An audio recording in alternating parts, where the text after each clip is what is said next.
Hey everyone, welcome back. And in this lesson, we are going to continue our discussion on stars that we began last week or a couple of weeks ago. Um, so in the previous lesson, we talked about how stars form and how they evolve. We talked about a few different aspects of the sort of the first half of a star's life. And in this lesson, we are going to look at the second half of a star's life, and with a particular emphasis on the death of stars. So let's jump right into it. So before we get going, let's take a quick look at some of the things that we talked about last time, because it's been a little while.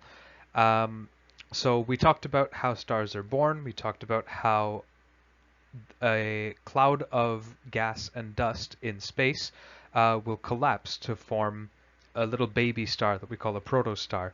And that's where fusion starts to occur. So hopefully you'll remember that fusion is a process where we take light elements and we mash them together and we get heavier elements out of them. So I'll just draw a super quick example um, based on what we saw last time. So if you have a bunch of hydrogen atoms hanging around in the core of a star, then the really simplistic way of looking at it, which isn't the most accurate way of looking at it, but it'll do for what we are trying to understand right now, is basically, so if you have a bunch of hydrogen atoms sitting around in um, in the center of your star, then if they have enough energy, if the temperature and pressure are high enough in the center of the star, then you can mash those two hydrogen atoms together. You can fuse them together, and out pops a helium atom.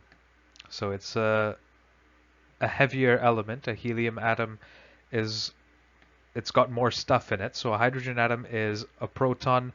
Depending on the type of hydrogen atom, it might have a neutron or two, but basically it's a proton and an electron. A helium atom will have two protons, two electrons, and a couple of neutrons as well. Um, so they're heavier atoms, not by much, but they're a little bit heavier. And you also get, as a result of this fusion process, you get energy. So that's the real key for the stars, is that they need to do this fusion process. Forgive my writing; I'm trying to write with a touchpad on the computer. But so the real important thing for stars in this fusion process is that they're trying to get energy out of it. Basically, they're trying to get enough energy that they can support their own weight. And we saw all this last time, that you fuse light elements into heavier ones, and you get this spare energy out of that reaction that you can then, that you being the star can then use to counteract its own gravitational pull inward. So you will hopefully remember, and you'll see this diagram again shortly. So if you've got the star, it's got its own gravitational pull that wants all the material to collapse towards the center, and the stars need to exert an outward push to counterbalance that so that they can hold their size at a fixed size. And that's what this fusion allows them to do. It allows them to generate exactly that outward pressure to hold up their own weight. Now, I mentioned last time that we run into a problem once we get to forming iron in the core of a star, and we're going to see in the next slide or two why exactly this is a problem. We also discussed last week different types of stars. We're not going to worry too much about it this week, like those kinds of things that we discussed in the HR diagram and the main sequence and all that. That's useful stuff to know, and we're going to touch on little bits and pieces of it in this lesson as we talk about the deaths of stars, because the different types of stars do matter. But this is just to refresh your memory of what we talked about in the last lesson. Now let's jump into our discussion on why it's such a problem for stars to try and create iron in their cores. Creating iron doesn't cause stars so much of an issue. They can fuse lighter elements into heavier ones up until they start getting iron in their cores. The issue is, well, we're going to see this in a second. So in the last lesson, I mentioned that the creation of iron in the core of a star is the beginning of the end of that star's life. I've said that before, I've said that now. That hopefully isn't too surprising. But we don't understand why iron in particular is where this process runs into an issue. So the thing is, up until this point, if you start out with some lighter elements, atoms like hydrogen or helium or carbon or oxygen, you can fuse those elements, you can fuse atoms of those elements together to get something heavier and also get some spare energy out that allows the star to prop itself up under its own gravity. The problem is, this doesn't happen if the things that you're trying to fuse together are atoms of iron. And so I've written here, this doesn't happen when the end product is iron. That's kind of poorly worded. Up until this point, you can fuse iron and like things are still okay. The problem is that iron that you have in your core is dead weight. You can't really use it to get any more energy out of it. The process of fusing lighter elements into heavier ones again and again and again runs into a wall once you have a buildup of iron in your core. And so basically what happens is the stars run out of stuff to fuse together to actually get enough energy out of the fusion reaction to hold themselves up. And so essentially what happens, as you're going to see on the title of the next slide, is that stars end up exhausting all their usable fuel. They've got stuff in their cores, but it's not stuff that they can use to get any more energy out of them.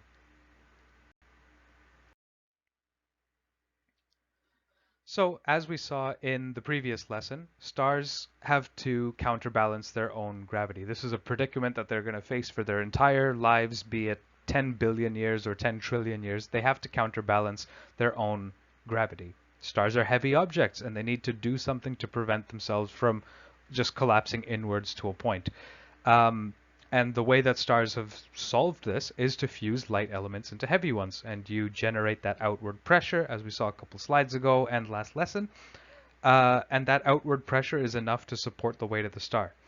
The problem is, when you get this buildup of iron in the core, you run out of ways to keep generating that outward pressure. So if there's no fusion going on, that's not releasing any extra energy, you don't get that outward pressure anymore.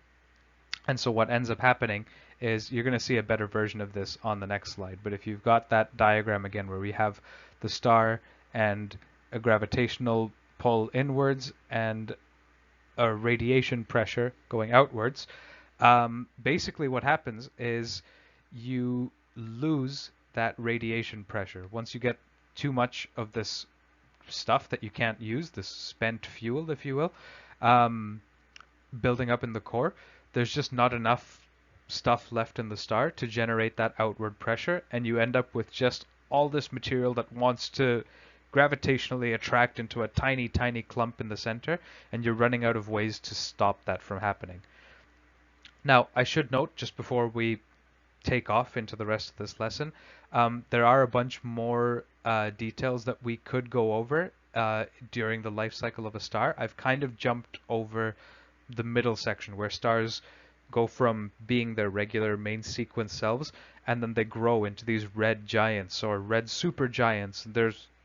There's interesting physics that goes on there as the stars run out of one fuel source and start using another. So when they go from fusing hydrogen into helium and they switch into fusing helium into another heavier element, there's interesting stuff that happens there.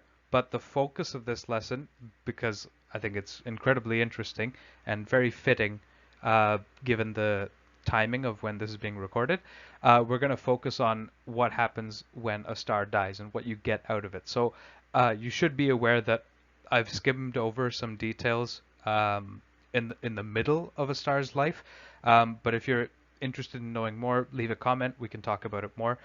Or just, get in touch with me in some way, and we can talk about that for sure.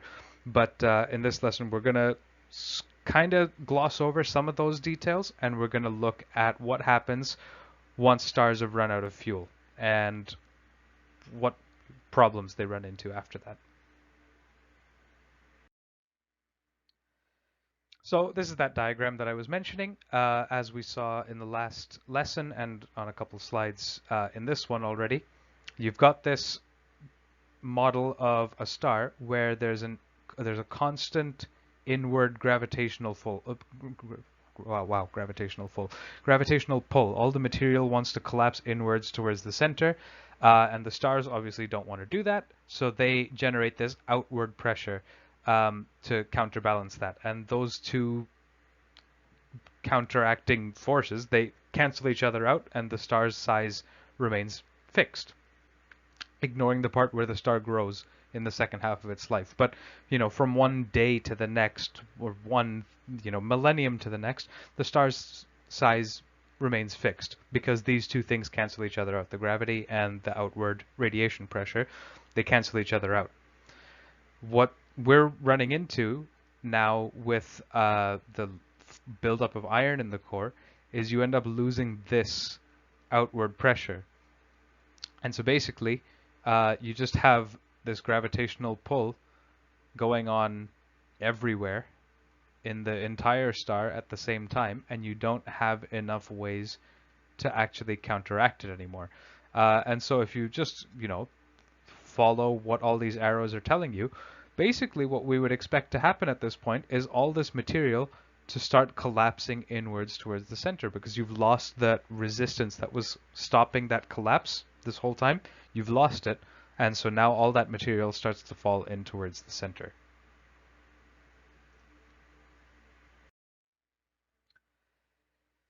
And so as we've just seen, the stars, they run out of that radiation pressure, and that causes all that material to collapse inwards, compressing the core of the star, the very center of it, into a really dense and really heavy clump of material. And dense, we talked about this word in the last lesson. For an object to be dense, that basically means all the little tiny building blocks that make it up are packed really closely together. And so generally if you look in the world around us, dense things tend to be pretty heavy. And if you have two materials that are like of the same size and one of them is denser than the other, then the denser one will also be the heavier one. And so I'm just drawing two examples here of something that's dense and something that's not quite so dense. So you could think of it as like particles in a solid on the left and particles in a liquid on the right. We could think of this as being particles in a solid. They're all packed really tightly together, and these could be particles in a liquid or a gas. You can see that they're kind of together, but they've got a little bit of space between them. They can wiggle around and move much more easily than in the case of a solid. And so the core of a star ends up getting compressed into something like this. All the particles get pushed really tightly in together, really close to one another. All the atoms start to get really squished up against one another. And as the core becomes this really dense, tightly packed ball of material, the outer layers of the star, as they're collapsing inwards at this really high speed, they basically smash into this core, which is, being a super dense thing, it offers such a strong resistance that the stuff in the outer layers hits the core and bounces off and goes flying off into space. And so basically you get, let me see if I can draw this. I don't know how I'll actually be able to, but so let's say you've got the star here and you've got a small core here. And the core is very, very dense. Lots of material packed into a small space. And so as these outer layers start to collapse inwards, basically what you'll get is that the material goes inwards, bounces off the core, and then gets shot out into space. And so what you end up being left with is just a teeny tiny core that's sort of like all that remains of the dead star, and all the rest of the material ends up bouncing off that and flying off in all directions into space. And that's what we see as a supernova explosion, which you've hopefully heard of before, and maybe you've seen pictures of them before, seen them in documentaries, things like that. It's all those outer layers of the star that get ejected out into space, and all that's left of the actual star is this tiny, dense core of material that's been compressed into a really, really small region of space. And there's so much energy involved in this process, things at such high temperatures and speeds, and the collision of the particles in the outer layers off the core. There's so much energy in that this actually results. I'll spare you the math details of it, but this results in the formation of all the heavier elements that we see on the periodic table, not counting the ones that we only ever saw in a lab. Um, and so all the elements like uh, that go beyond iron on the periodic table, basically. So iron is atomic number 26.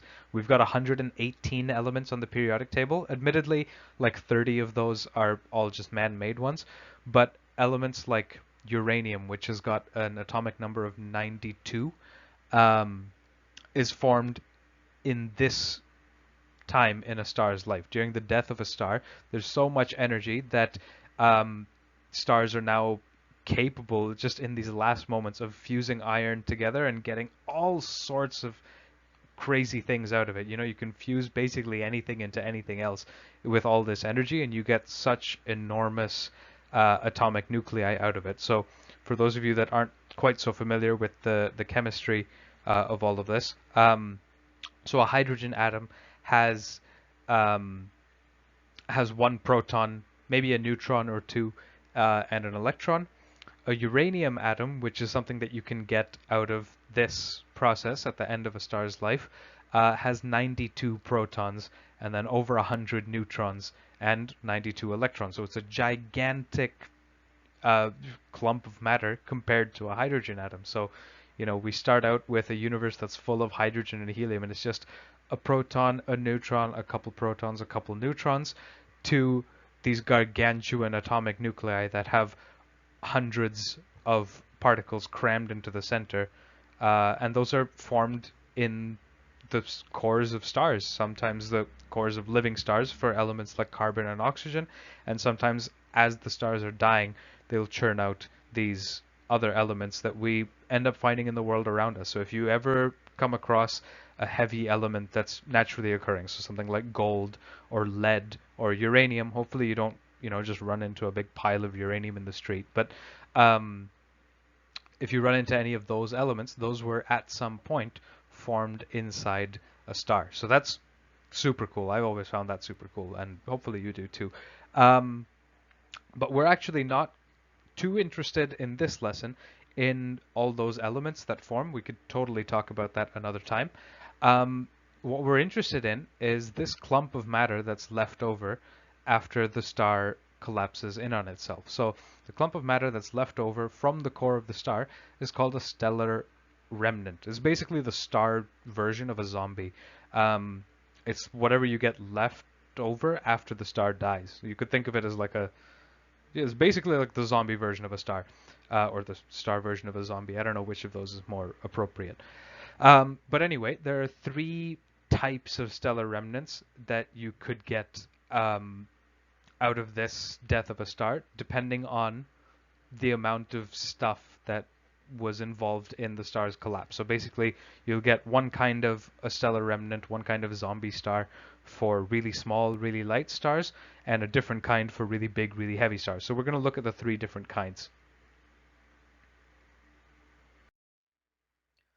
So the first option, the first flavor of zombie star, if you will, is the white dwarf. So for reasonably small stars, so stars like our sun, it's not a huge star by any means. It's not the smallest one that's out there, but it's definitely nowhere near the biggest. So for smallish stars, a little bit smaller than our sun, size of our sun, a little bigger than our sun in terms of mass. So how much material there is there. The collapsing material ends up compressing the core of the star into that should probably say the core of the star, compresses the core of the star into a very hot and very dense sphere. And it's so hot that it glows a bright white. After all the rest of all the outer layers are blown off into space, the thing that you're left with, that little ball of matter that you're left with in space, is so hot that it glows white. And this is where we get the name white dwarf. It's a small thing that's left over. It's just the core of the star that's left. So it's much, much smaller than a regular star. And so that's where we get the dwarf part. And it's so hot that it glows white. And that's where we get the white part. So white dwarfs, they're the small, very hot remains of smallish stars like our sun. And unlike stars, the zombie versions of stars, the stellar remnants, they don't need to produce any outward pressure to support their own weight. So with stars, they wanted to collapse basically indefinitely under their own gravitational pull. Um, and they need to generate this outward pressure to prevent that from happening. White dwarfs don't need to do that. So they're supported by this thing with a fancy name called Electron Degeneracy pressure. We're going to talk about this on the next slide. And just as a side note, before we hop into talking about electron degeneracy pressure, as white dwarfs cool down by radiating their heat off into the universe, their light will eventually dim. And once they aren't giving off very much light or any light anymore, we would call such an object a black dwarf. So a black dwarf isn't like this entirely separate type of object. It's a white dwarf that's no longer hot enough to radiate visibly. So it doesn't glow white anymore. It would basically be a cold white dwarf is a black dwarf. And because the white dwarfs are so hot, they take so long to cool down that the universe isn't old enough for any white dwarfs to have actually cooled down enough for us to call them black dwarfs yet. So the universe isn't old enough for black dwarfs to exist. We kind of figure that white dwarfs will eventually cool down to the temperature of empty space, which is very, very, very cold. At which point they would just be these little dark spheres of dead star stuff from like trillions of years ago or whatever. But the universe isn't trillions of years old yet. It's only 13.8-ish billion years old. And so we haven't seen any black dwarfs yet. But that's not really the point. Basically, for small stars, the material collapses and all that we're left with is a core that's very small and very hot and very dense, and it glows white, and that's a white dwarf. Now let's talk about this thing with a fancy name, electron degeneracy pressure. I know that's a scary sounding name, but there's an easy way to understand it, and hopefully the way that I've chosen to describe it makes sense to you. So let's hop into that. So, electron degeneracy pressure.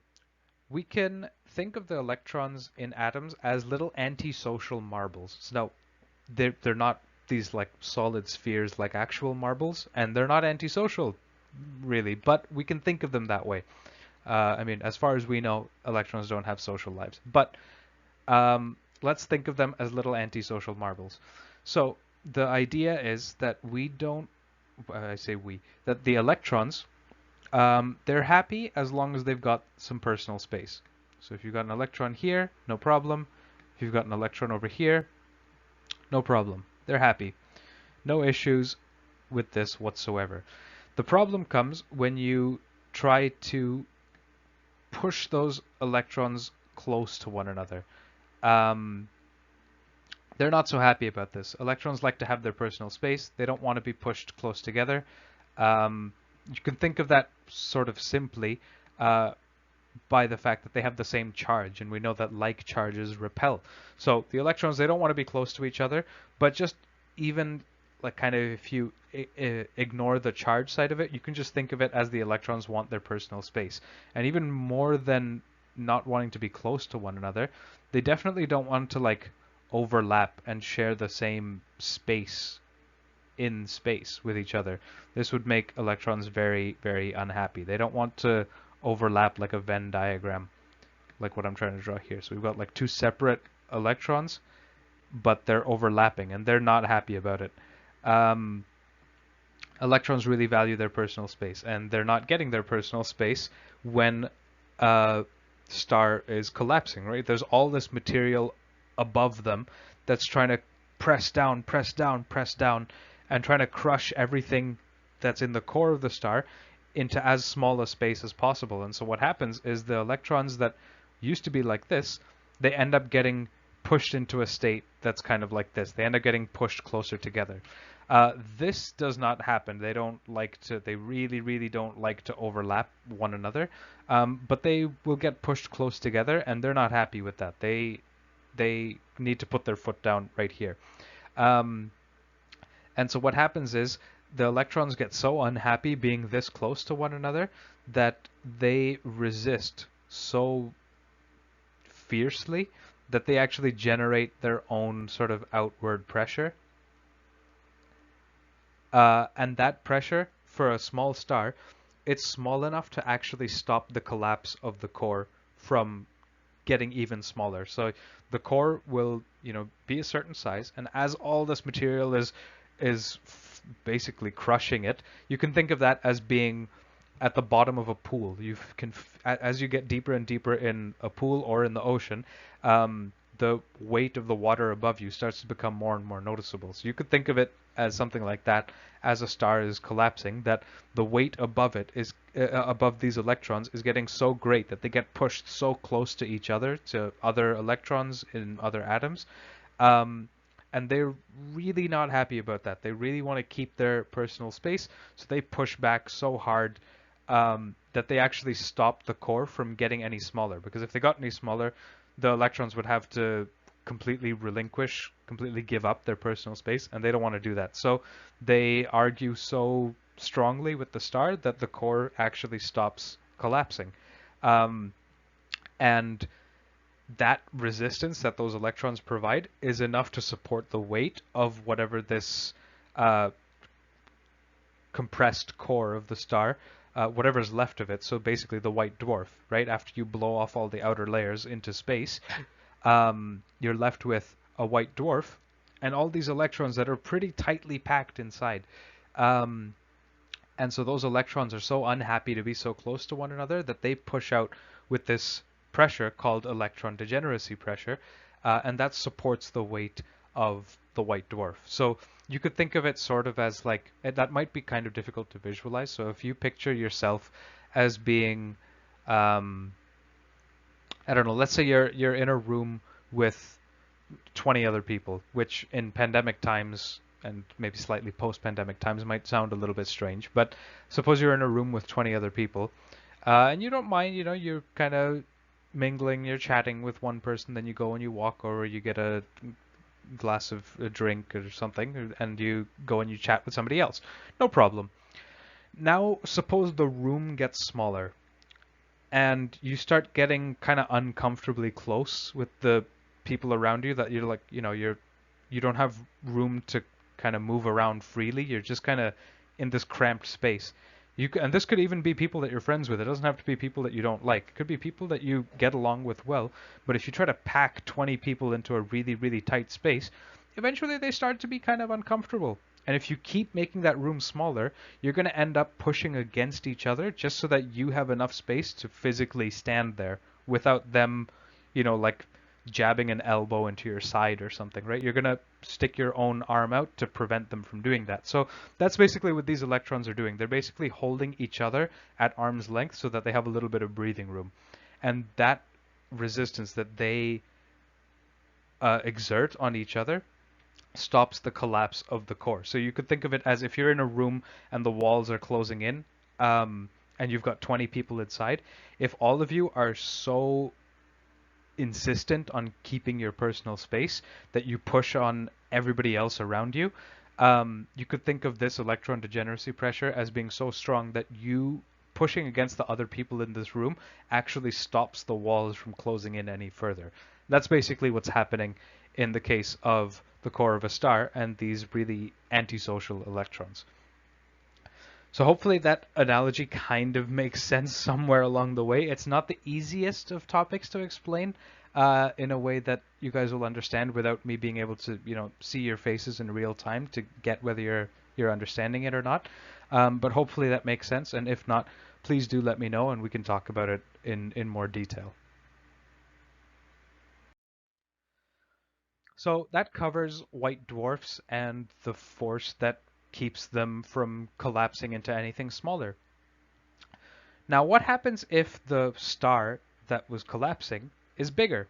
if it's got more mass, if it's got more matter, more material, then as that star starts to collapse, um, the mass of that collapsing material, it exerts such a strong force that those antisocial electrons that we talked about in the previous slide, they're not strong enough to withstand this intense pressure from all the material that's collapsing on them.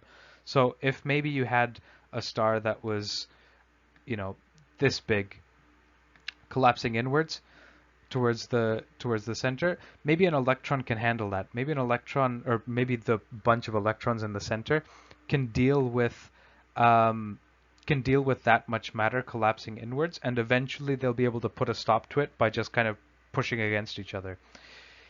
But what if the star is like this big? Now that's a lot more material, and it's going to collapse much more fiercely towards that core. And so the electrons are not actually strong enough to withstand this kind of a collapse in towards their center, in towards the center of the star. And so what happens is the electrons end up having to give up their personal space, essentially. And what that means in physical terms, in terms of actually talking about the electrons, is that they end up fusing with the protons inside the nucleus of the atom that they're in to form neutrons. So here we've got a diagram of an atom, and basically what happens is, so we've got the nucleus of the atom, so that's made up of protons and neutrons, and then we've got the electrons flying around in these orbits around that. And so as the collapse of the star gets to this insane point that you've got this much material collapsing in towards the center, the electrons end up having to give up their personal space, and they end up actually fusing with protons that are out here in the, or that are down here in the center of the atom. And they basically form neutrons. And so you can think of that hopefully kind of intuitively if we think of protons and neutrons as being roughly the same like size and mass. The thing with protons, so we'll give the symbol P, is that they have a positive charge, and neutrons have no charge. So I'm just not going to write anything in the middle there. They have no charge. Electrons have a charge, and they've got a charge that exactly cancels out the charge of a proton. So I'll put a minus sign in there. That's for the electron. But they're so much smaller that if you basically just injected an electron into a proton, it would cancel out the two charges. This negative charge would cancel out this positive charge, but the size of the overall proton doesn't really change very much. So you basically end up with a proton-sized thing that has no charge anymore. Well, that's basically a neutron, right? So that's sort of how you can think about how this happens, is that you mash an electron and a proton together, and you basically get a neutron out of it. So the electrons, they give up their personal space, they fuse with the protons to form neutrons. And this leads to the formation of what we call a neutron star. It's a very hot, very dense clump of matter, just like with the white dwarfs, but this time we don't find that many protons and we don't find that many electrons because they all pair off and fuse together to form neutrons. So the whole neutron star, instead of being made of atoms that have protons, neutrons, electrons, and a bunch of those atoms all tightly packed together, these are so dense that the protons and electrons have fused together. So you end up with this massive like atomic nucleus essentially of all neutrons. It's just the whole neutron star looks like this. Looks like the nucleus of an atom, but it's all neutrons, no protons in there whatsoever. So it's very, very, very dense. If you look at the atom as a whole, which is this sort of whole diagram right here, there's a lot of room for the electrons to move around, right? The protons and the neutrons, they make up a very dense part of it, but the rest of the atom is basically empty. It's just a few electrons that float around the dense nucleus. But in a neutron star, this is what every part of the neutron star basically looks like, except instead of a mix of protons and neutrons, it's all neutrons. So hopefully you're getting an idea of how much denser a neutron star is than kind of regular matter that we see. Um, and so this is basically what happens when we get the formation of a neutron star.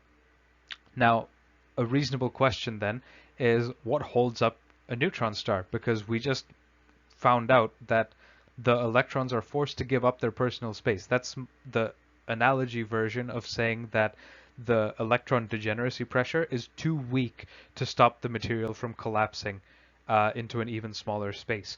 And so basically what we've found out now is that neutron stars are so strong that the electron degeneracy pressure that we talked about on the previous slide, it's not good enough. It's not sufficient to stop these things from continuing to collapse inwards. So then that raises the question, what supports the weight of a neutron star? Because it's clearly not the thing we just talked about. It's clearly not electron degeneracy pressure because we just broke that. We just overcame that, right? So clearly that's not the thing that's holding up the weight of a neutron star. So what is? The answer is the very uncreative name, but similar process, neutron degeneracy pressure. And so just like what we saw with electron degeneracy pressure, we can think of the neutrons as also being antisocial marbles. But instead of being like the electrons, they're much bigger and heavier than electrons. So they do a better job of maintaining their personal space. You could think of it as um, you could think of it as the difference between um, like a little kid trying to maintain their personal space against another little kid, right? Like they can, you could have two kids push against one another to keep them from getting closer to each other, but they're not going to push with as much force as two adults, right? And two regular adults aren't going to push with as much force as like two boxers or two wrestlers or something, right? So you could think of the difference as being like that the neutrons are they're stronger, they're better at maintaining their personal space.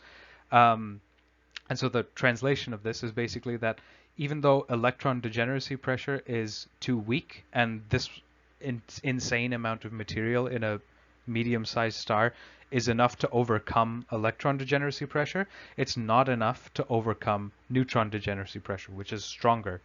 And so basically what we're saying here is that electron degeneracy pressure can be overcome more easily than neutron degeneracy pressure. Now I know I'm throwing a bunch of words at you and all this degeneracy stuff.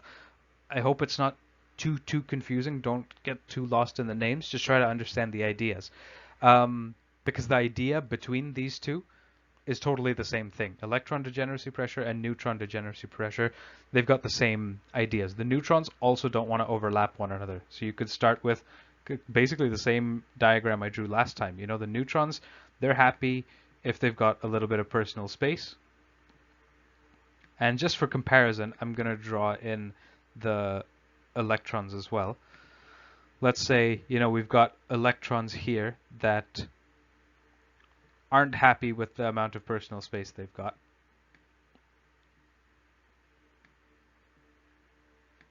There's a little sad face. Oh, that's a pretty bad sad face, but there we go. Something like that. So we've got unhappy electrons here, and we've got happy neutrons here.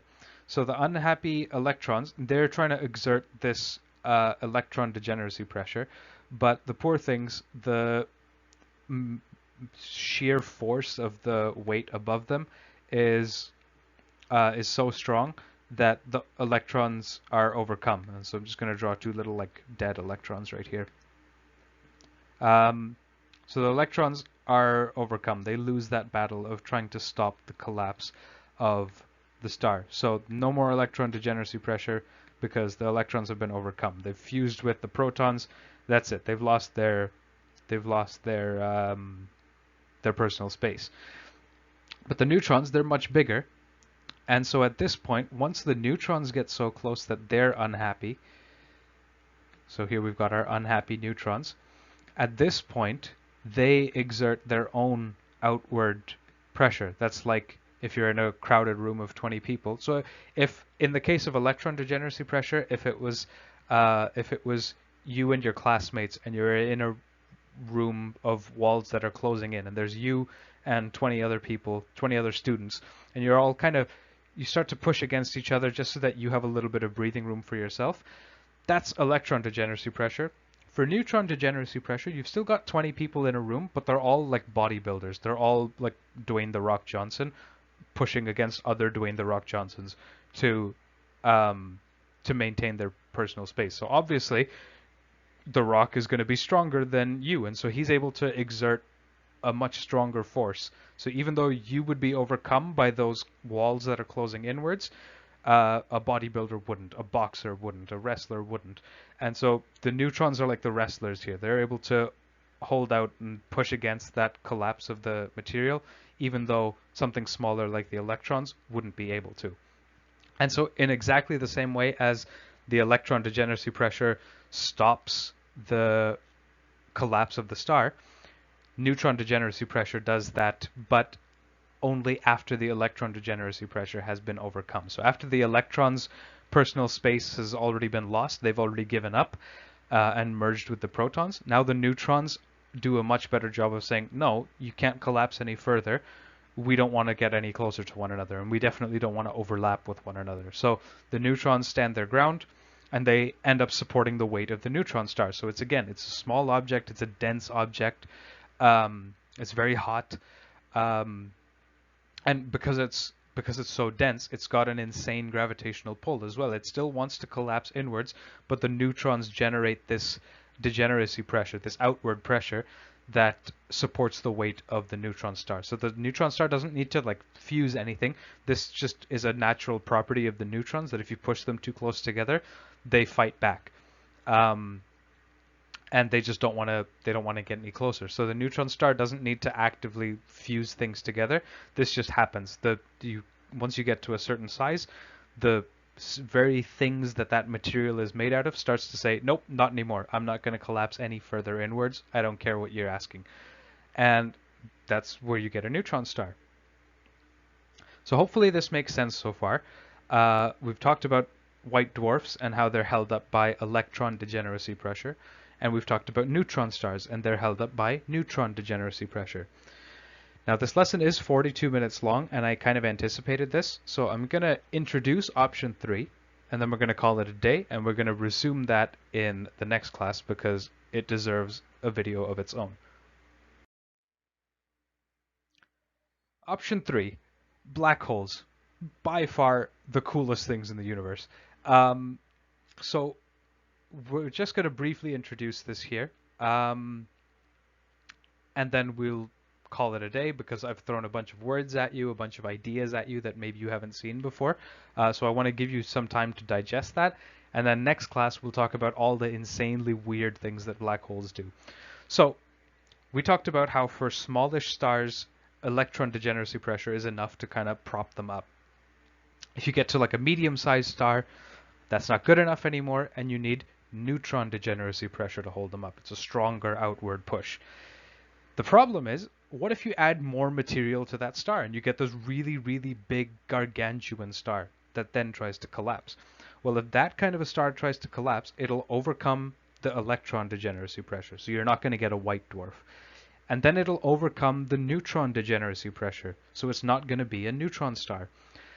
The problem is, we don't know of any other kind of pressure, like another kind of degeneracy pressure of other particles or anything, that could stop the collapse of the material from just collapsing into a tiny, tiny, tiny, tiny, tiny point in space. And so basically, we have that, as you can see in this first bit up here. So the electrons lose their personal space. That means that we overcome the outward push, the resistance that the electrons try to give us. So that means you've got your room of 20 students and the walls are closing in, and the students try to resist, and at some point they just can't resist. The walls are too strong. And you know, they end up losing their personal space. You end up all be kind of squished together, and you can't really move. You can't really go anywhere. You're all just squished together. Then you've got the case of neutron degeneracy pressure. So you've got 20 bodybuilders, you've got 20 Dwayne The Rock Johnsons all in a room, and they all push against each other. And for the neutron stars, they were able to stop the walls from collapsing any further. But if you add more material, so basically if you make those walls push in even harder, even 20 of the rock wouldn't be able to stop the walls from pushing in further. So basically you end up with 20 bodybuilders, 20 Dwayne The Rock Johnsons, all smushed up against one another because the neutron degeneracy pressure is also too weak to stop the collapse of the material. And the problem is, if we treat, if that room was people like Dwayne The Rock Johnson or like Andre the Giant, these like gargantuan human beings, you just run out of people. You run out of something stronger that might be able to stop the collapse. And so that's basically what's happening here in a physical sense of we don't know another kind of outward pressure that can actually resist the collapse anymore. And so that collapsing matter just keeps on collapsing inwards until it quite literally becomes just a point in space. You've got matter collapsing from all directions until it reaches literally a single point, not like the size of a marble, not the size of an atom, a point, smaller than a proton, smaller than an electron, smaller than a quark, smaller than anything you can imagine, literally like a dot on a graph in math. It's got no area, it's got no volume, it's a point. It's not a 3D object, it's just a dot. And that's an insanely weird concept because, like, where does all that material go? Anyway, that center, that teeny tiny dot where all the material collapses and it doesn't stop collapsing to, is called a singularity, and it results in the formation of a black hole, which are insanely cool objects. And very briefly, before I spoil the surprise, for next week, black holes are in in a somewhat inaccurate sentence, but to give you an idea ahead of next week, black holes are regions of space where physics stops making sense. That's not entirely true because we do understand several things about black holes, and like there are equations that we can use to predict different things about them. But some of the things that we find about black holes are super, super, super counterintuitive. That means that they don't make any sense to our human brains. They're absolutely not like we would expect things to be. We don't really know how to visualize those things in some cases. And there are aspects of the black holes, like that singularity, that tiny point in space where all the matter collapses, that we don't understand at all. We don't know how to describe it with our equations in math and physics. It doesn't make any sense to us as far as we know. Now, I don't want to break your brains with all that stuff because we just spent like half an hour talking about electron degeneracy pressure, which isn't a term I heard until I got to university. So don't stress out about that too much. Just try to take some time to digest kind of what's going on with this degeneracy stuff, and we'll leave black holes for next week because they are truly freaks of nature and they deserve their own lesson. So we'll resume with that next week. But of course, I won't leave you hanging completely. I'll give you a little bit of a teaser for next week and just explain briefly why black holes break our brains in this way. So the reason that black holes break our brains comes from the fact that we've got two main pillars of modern physics, two main foundations of the subject of physics in this day and age. Back in the day, it would have been different. 100 years ago, 150 years ago, there would have been different branches of physics that constituted like the main areas of study. These days, there are two giant sections of physics. One of them is called quantum mechanics, and the other is called general relativity. So quantum mechanics is a branch of physics that deals with the tiniest things in the universe. So the subatomic particles, things like electrons and quarks and neutrinos, all that stuff, and how they interact with each other and what rules they obey in nature, what mathematical and physical rules they obey. Quantum mechanics deals with all of that, and it's super counterintuitive. It doesn't make a lot of sense to our human brains because the real world doesn't behave the way the quantum world works. If you've ever heard terms like quantum tunneling, which is basically teleportation, or something like superposition, where something could be, in two different versions at the same time. You could think of it as like something that's rotating clockwise and counterclockwise at the same time. Like things that don't make sense in our brains. If you've ever heard of things like that in science, it's probably quantum mechanics. But basically, the important part is it deals with things that are really, really small. So things like electrons, they tend to be very, very, very, very, very light. They don't have much mass to them. If you put a single electron on a scale, it would barely weigh anything, right? Um, on the other hand, general relativity deals with the universe on a larger scale, on a grander scale. It deals with larger, heavier objects like stars and planets, which have a pretty hefty mass, right?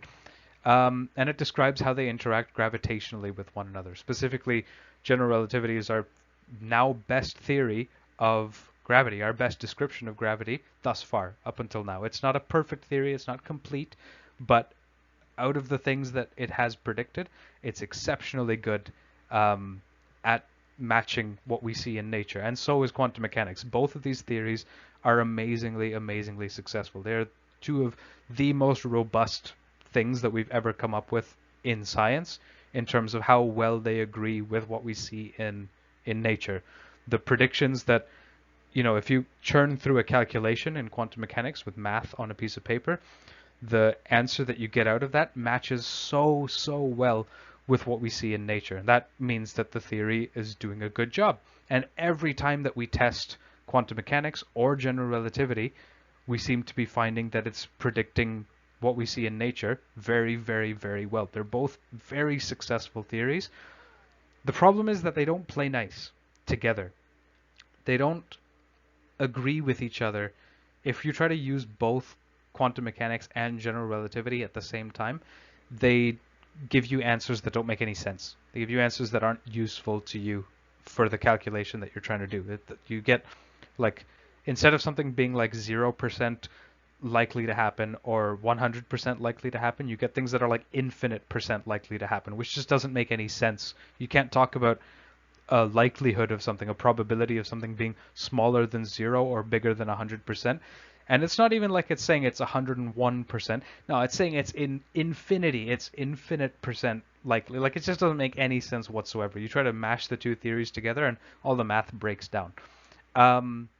This isn't usually a problem in physics because these two theories deal with different realms of nature, different areas of the universe. One, being quantum mechanics, deals with things that are very small and generally very light, right? Things like electrons and protons and photons, things that are very, very tiny and very light or have no weight whatsoever. The other theory, general relativity, deals with things that are very big and very heavy, so things like stars and planets and galaxies and how they all interact with one another. And they're large, heavy, hefty things, right? So as much as these two theories don't like to play nice with one another, they kind of are okay to just mind their own business most of the time. One will deal with the super tiny, super light things. The other will deal with the super large and super heavy things. The problem is that for black holes, we need both. Black holes are tiny, so we need quantum mechanics, but they're also very heavy, so we need general relativity. We need both theories, but the two theories don't play nice with each other. So we have no idea how to describe some of the things that go on inside a black hole. Now, you might have been expecting a better picture of a black hole here, and that's totally reasonable. It's kind of a fuzzy blob and doesn't make a lot of sense here. This is an image of the black hole at the center of our galaxy, the center of the Milky Way galaxy, which the black hole is called Sagittarius A star. You can Google that if you look, if you're interested. If you look it up, you'll see like plenty of news articles, firstly, about this picture, but you'll also see just like a Wikipedia page about Sagittarius A star. So if you're interested, feel free to read up on it. I chose this picture for this slide in this lesson today because this is the first picture of the black hole in our galaxy. So for those of you that were in my class a couple of years ago, you saw the release of the first picture of any black hole ever. And that was a monumental moment. So is this. This is the first picture of the black hole at the center of our galaxy, and it was released today at the time of recording. It was released today. And so I thought I have to include this picture instead of one of those like artist's impressions of what black holes look like. Might be a cooler picture to look at visually, but scientifically, this is an amazing picture to have. So we'll talk next week about black holes in great detail, but I thought this was a very fitting way to end today's lesson because of the astronomy news that came out today. So do please feel free to reach out if anything that I've said doesn't make any sense. If you'd like to know more, be it about the things we've talked about, so things like electron and neutron degeneracy pressure, or if it's things like this image, black holes. Why is this image important? How did they take this picture? How did they take the last picture of a black hole? Things like that. Absolutely let me know in a comment, get in touch with me, social media, some way or another. If you have questions, do let me know and we can talk about it in more detail. But I will leave you with that for today, and black holes will get their own separate video for next week. So enjoy this until then. And if you don't have any questions, then I will see you all in the next video. Have a good one.